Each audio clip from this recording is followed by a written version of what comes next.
आप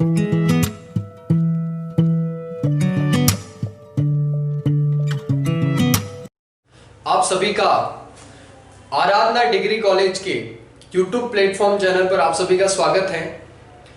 आज से हम हमारे सेकेंड ईयर की क्लास को स्टार्ट करते हैं, जहां सबसे पहले हमारा अध्ययन बिंदु रहेगा प्लेटो। कल की क्लास में मैंने आप लोगों को राजनीति विज्ञान के जो तीन प्रतिनिधि विचारक थे, सुकरात के शिष्य हुए प्लेटो के बाद में फिर होते हैं अरस्तु। मैं आप लोगों को पहले बता चुका हूं कि अरस्तु को राजनीति विज्ञान का जनक कहा जाता है। आप सभी के लिए सामान्य फैक्ट होगा, लेकिन यह फैक्ट अच्छा है कि हम लोगों को ध्यान रखना चाहिए कि राजनीति विज्ञान का जनक किसे कहा जाता है। आज हम हमारी क्लास प्लेटो से स्टार्ट करते हैं। प्लेटो को पाश्चात्य जो विचारधारा हुई उसका प्रतिनिधि वक्ता कहा जाता है। पाश्चात्य विचारधारा का प्रतिनिधि वक्ता।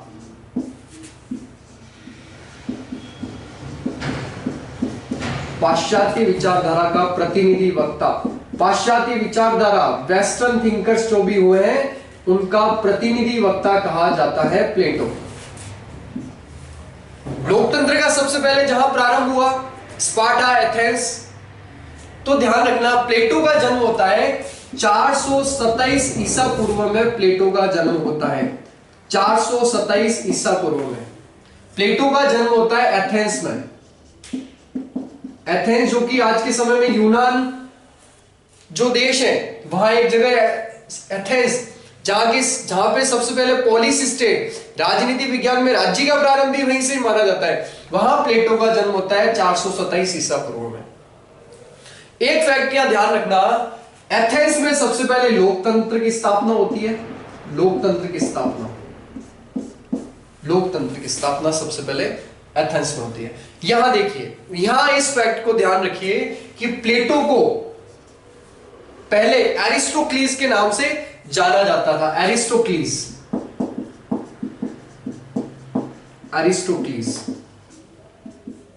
प्लेटो को पहले एरिस्टोक्लीस कहा जाता था। उसे प्लेटो नाम किसने दिया? प्लेटो नाम दिया जाता है उसे उसके गुरु सुकरात के द्वारा। ध्यान रखना, पहले उसका नाम एरिस्टोक्लीस होता है, सुकरात के द्वारा उसे प्लेटो नाम दिया जाता है। क्यों? क्योंकि वो बहुत ज्यादा, कहता है ना, सुडौल शरीर वाला इंसान, जिसका भरा पूरा शरीर होता है, जिसके कंधे बहुत मजबूत होते हैं, उसको यूनानी लैंग्वेज में इस नाम से पुकारा जाता है। इसलिए इसे सुकरात ने सबसे पहले प्लेटो कहा। देखिए, प्लेटो अपने जन्म से 20 वर्ष के बाद इसकी मुलाकात इसके गुरु से होती है। 20 वर्ष के बाद प्लेटो का अपने गुरु सुकरात से मिलन होता है। उन दोनों की जो जुगलबंदी थी, उसने ही राजनीति विज्ञान को अपना बुनियादी आधार प्रदान किया। प्लेटो और सुकरात दोनों की जुगलबंदी आगे जाकर राजनीति विज्ञान के हमारा एक मूलभूत आधार बन जाता है। सुकरात एथेंस की जो उस वक्त की जो शासन प्रणाली थी, लोकतंत्र, उसका विरोध करता है। और इसके विरोध करने के पीछे ये कारण होता है कि एथेंस में उस वक्त लोकतंत्र के अंतर्गत जो शासन व्यवस्था चल रही थी, वह अनुकूल परिस्थितियों के अंतर्गत नहीं थी। वहां पे केवल लोकतंत्र एक दिखावा बनकर रह गया था। लोग खुश नहीं थे, मानवीय नियमों की अवहेलना हो रही थी। लोकतंत्र में ऐसी कोई कंडीशन नहीं होती जिसकी लाठी उसकी भैंस, ये लोकतंत्र में हो ही नहीं सकता। इस बात का प्लेटो के जो गुरु थे सुकरात, उन्होंने विरोध किया। साथ ही साथ जो वहां की लोकतंत्र था, वहां के जो प्रतिनिधि थे लोकतंत्र में, जो वहां का लीडर था, उन्होंने तो सुकरात के ऊपर यह भी आरोप लगाया कि आप जो एथेंस की जो युवा पीढ़ी उसको भ्रष्ट कर रहे हो, उसको हमारे खिलाफ भड़का रहे हो।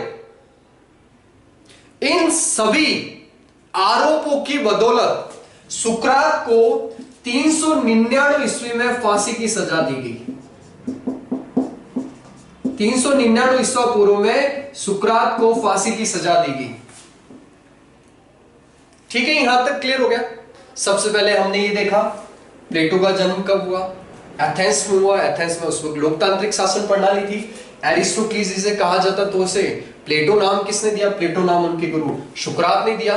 20 वर्ष के बाद, उनके जन्म से 20 वर्ष के बाद, मतलब 407 ईसा पूर्व, 407 ईसा पूर्व में उनकी मुलाकात उनके गुरु से होती है, सुकरात से, और दोनों की जुगलबंदी। फिर एथेंस में उनको लोकतंत्र अच्छा नहीं लगता है। लोकतंत्र तो अच्छा है अपने आप में, लेकिन जिन तत्कालीन परिस्थितियों के अंतर्गत लोकतंत्र चल रहा था उसका इन लोगों ने विरोध किया, और 399 ईस्वी में जो प्लेटो के गुरु थे सुकरात, उनको फांसी की सजा दी गई। प्लेटो इन परिस्थितियों में एथेंस में रहना नहीं चाहता था।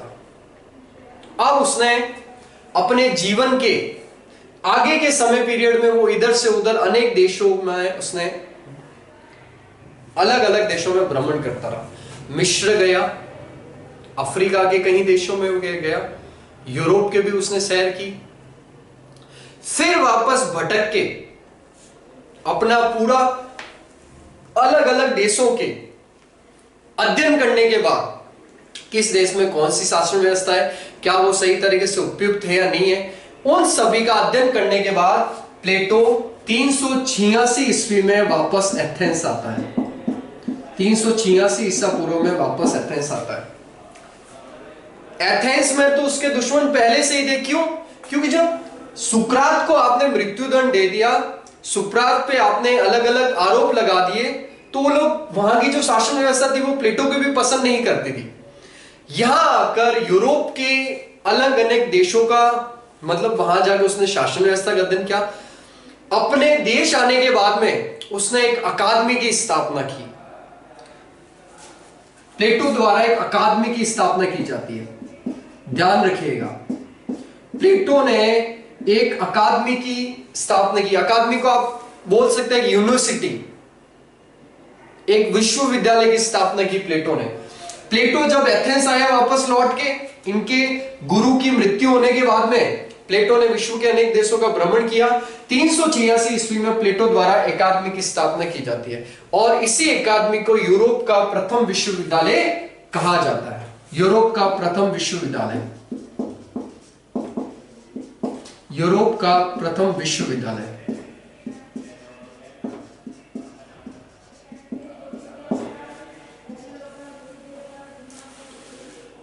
प्लेटो इस अकादमी के अंदर अपनी उस शिष्य परंपरा को तैयार करना चाहता था जो आगे जाकर लोकतंत्र में जो खराबी है, जो एथेंस की शासन व्यवस्था में खराबी है, प्लेटो की जो सारी विचारधारा है वो सारी की सारी दार्शनिक राजा पे सेंटर, दार्शनिक राजा।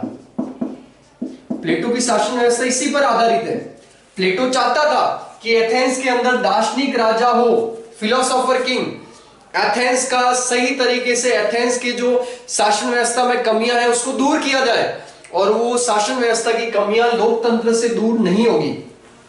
क्योंकि एक यहां पे ये भी कॉन्सेप्ट है कि एथेंस के बराबर उस वक्त का एक और वहां पे राज्य था जिसका नाम था स्पार्टा।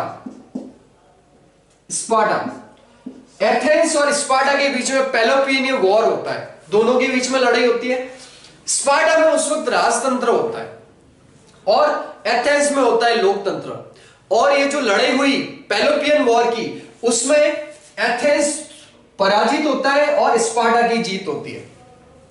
इस बात से यह संकेत जाता है कि एथेंस में लोकतंत्र भले हो, लेकिन वो सुचारू रूप से संचालित नहीं हो रहा है। इस बात को लेकर, इन सारा कंक्लूजन को लेकर प्लेटो ने अपने मिशन को स्टार्ट किया, अपनी विचारधारा को, जो उसके गुरु उसके लिए जो देन देके गए थे, उसको आगे बढ़ाने की कोशिश की।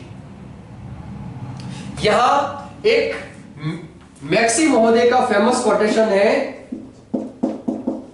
मैक्सी महोदय ने यह कहा कि प्लेटो में सुकरात वापस पुनर्जीवित हो गए। मैक्सी महोदय ने यह बोला कि प्लेटो में सुकरात वापस पुनर्जीवित हो गए। सुकरात की जो विचारधारा थी, जो सद्गुण की विचारधारा थी, जो प्लेटो और सुकरात दोनों के बीच की जो जुगलबंदी थी और जो अपने गुरु की देन थी, उसे प्लेटो ने वापस से एथेंस के अंदर स्प्रेड करने की कोशिश की। इसलिए मैक्सी महोदय ने उसे इस नाम से बोला कि सुकरात वापस प्लेटो में पुनर्जीवित हो गए।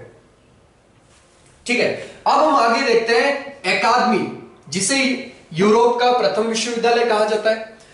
अकादमी के प्रवेश द्वार पर यह लिखा हुआ था क्लियर कि गणित के ज्ञान के बगैर आप इस अकादमी में प्रवेश नहीं कर सकते।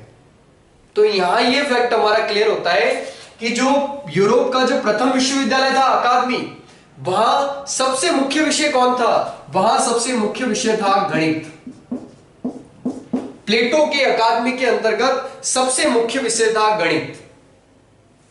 ठीक है, अब प्लेटो यहां एक अपने ऐसे शिष्य की परंपरा को तैयार कर रहा है जो आगे जाकर एथेंस में उसका जो मेन टारगेट है दार्शनिक राजा की स्थापना कर सके और एथेंस की शासन व्यवस्था की जो कमियां हैं उसे वापस से दूर किया जा सके। प्लेटो ने अपने जीवन काल में बहुत सारी बुक लिखी। उसने करीबन 38 के आसपास बुक लिखी थी। प्लेटो ने 38 बुक्स लिखी उसने अपने जीवन काल में पूरी। यहां एक छोटा सा मैं आप लोगों को सवाल बताना चाहूंगा जो एग्जाम में पूछ लिखता है। प्लेटो की ये जो सारी बुक्स है, जो भी सारे उसने अपनी जो भी बुक्स लिखा, जो भी उसका रिटन वर्क्स है, वो सारा उसने संवाद शैली में दिया है। संवाद शैली, डायलॉग्स, संवाद शैली, ये आपके लिए इंपॉर्टेंट चीज है। प्लेटो ने जो सारी बुक लिखी, 38 उसकी टोटल बुक है, लेकिन उसकी 3-4 बुक ही इंपॉर्टेंट है जो हमारे राजनीति विज्ञान के पॉइंट ऑफ व्यू से इंपॉर्टेंट है। प्लेटो ने टोटल 38 के आसपास बुक्स लिखी जो सारी की सारी उसने संवाद शैली में लिखी, डायलॉग्स में लिखी। प्लेटो की अगर मैन बुक्स में बोलूं, the republic, the statesman, the laws, ये प्लेटो की 3 फेमस बुक है। द रिपब्लिक लिख लेता हूं मैं यहां पे, द रिपब्लिक, द रिपब्लिक। दूसरा लिखे स्टेट्समैन, स्टेट्समैन, और तीसरी है द लॉज, द लॉज। ये 3 प्लेटो की फेमस बुक है, हमें ध्यान रखना चाहिए क्योंकि काफी बार एग्जाम में आती है। द रिपब्लिक तो अपने लिए बहुत फेमस है क्योंकि हमारे बुक के अंदर एक कॉन्सेप्ट है न्याय का विचार।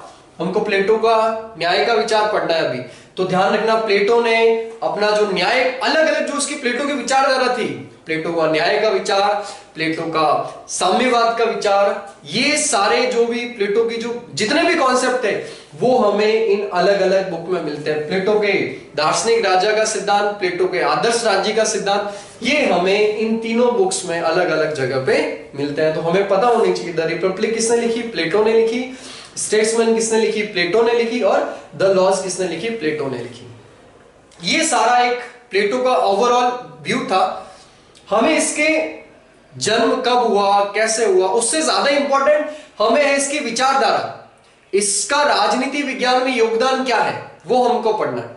यहां मैंने आप लोगों के सामने प्लेटो का एक सामान्य परिचय दिया जिसमें हम लोगों ने पढ़ा पाश्चात्य विचारधारा का प्रतिनिधि वक्ता सुकरात के बाद अपने गुरु की जो विचारधारा थी उसको आगे बढ़ाया। इसलिए मैक्सी महोदय ने इसे ऐसे बोला कि प्लेटो में सुकरात वापस पुनर्जीवित हो जाता है। हमने देखा उसका जन्म कब हुआ, एथेंस में उस वक्त लोकतंत्र था, लोकतंत्र सही तरीके से सुचारू रूप से संचालित नहीं हो रहा था, इसलिए उसका सुकरात ने विरोध किया। इस कारण सुकरात को फांसी दे दी गई। उसकी फेमस बुक देखी हमने। सुकरात की मृत्यु के बाद वह अलग अलग देशों में गया, वहां भ्रमण किया, वहां की शासन व्यवस्था को बहुत करीब से उसने देखा, उसको जांचा। फिर वापस एथेंस आने के बाद में उसके एथेंस में आकर उसने अकादमी की स्थापना की। और अकादमी का सबसे मेन विषय कौन सा था, गणित। गणित के ज्ञान के बगैर आप अकादमी में प्रवेश नहीं कर सकते। क्लियर बाहर लिखा हुआ था बोर्ड पे, गणित का ज्ञान नहीं है तब तक आप अकादमी में प्रवेश नहीं कर सकते। इसे यूरोप का प्रथम विश्वविद्यालय भी कहा जाता है अकादमी को। यहां आपके लिए ये चीज, स्पार्टा और एथेंस के बीच में एक पेलोपियन वॉर भी हुआ था, जो हम लोग जब भी पढ़ेंगे बुक में आएगा। पेलोपियन वॉर, पेलोपियन वॉर किन किन के बीच हुआ, स्पार्टा और एथेंस के बीच में। कौन जीता? एथेंस जीते। एथेंस नहीं, एथेंस हारे, स्पार्टियन जीते। स्पार्टियन में तो उस वक्त राजतंत्र था, एथेंस में लोकतंत्र था। हम ये सोचते हैं कि लोकतंत्र की जीत हुई होगी, नहीं, लेकिन उन परिस्थितियों में एथेंस हारा, एथेंस की पराजय हुई। और प्लेटो ने अपनी अकादमी के अंदर ऐसी शिष्य परंपरा, उसी शिष्य परंपरा का परिणाम था अरस्तु, जो मैंने आप लोगों को बताया। प्लेटो जिनके गुरु थे, तो आपको ध्यान रखना है उनका जो शिष्यत्व था, जो भी आगे उनके शिष्य हुए। अरस्तु ने कहां से शिक्षा प्राप्त की थी? अकादमी। अकादमी के अंदर ही अरस्तु की पूरी जो विचारधारा थी, वो अपने गुरु से जो जो अच्छी चीजें उनको मिली, वहां उन्होंने एक्सेप्ट किया। प्लेटो ने टोटल 38 बुक्स लिखी, जो उन्होंने संवाद शैली में लिखी, डायलॉग्स किए, अलग अलग लोगों को बिठाए, कहते हैं ना आज के टाइम सभा मंडली की तरह, पूरी सभा मंडली बैठी, उनसे पूछे आपकी क्या राय, आपकी क्या राय। फिर उसने तर्क वितर्क होने लगे, ये इस नजरिए से सही है, इस नजरिए से सही है। और जो तर्क वितर्क होने लगे, उसके बाद में जो फाइनल रिजल्ट आया, जो निष्कर्ष था, जो चरमोत्कर्ष था, जो टॉप पे था, जो सुपीरियर जो रिजल्ट था, उस बेस पर उसने अपनी बुक्स लिखी। तो ध्यान रखना, प्लेटो की सारी बुक्स संवाद शैली में लिखी गई। टोटल 38 बुक लिखी, जिसमें से 28 के आसपास बुक्स आज के टाइम में इंपॉर्टेंट है और कहीं ना कहीं हम उनका नाम सुनते हैं। उन सब में सबसे इंपॉर्टेंट है द रिपब्लिक, द स्टेट्समैन और द लॉज। आज हमने प्लेटो का एक परिचय प्राप्त किया। आप लोगों के सिलेबस में प्लेटो के न्याय का विचार है, प्लेटो के जो साम्यवाद का विचार है, और वो सारी विचारधारा, प्लेटो के आदर्श राज्य का सिद्धांत, प्लेटो के दार्शनिक राज्य का सिद्धांत, दार्शनिक राजा का सिद्धांत, उन सारों का अध्ययन हम लोग अगली क्लास में करेंगे। मैं आशा करता हूं कि प्लेटो का जो ही मैंने सामान्य परिचय दिया है, वो आप लोगों को अच्छे से समझ में आया होगा। कल की क्लास में हम देखेंगे प्लेटो का न्याय का विचार। Thank you.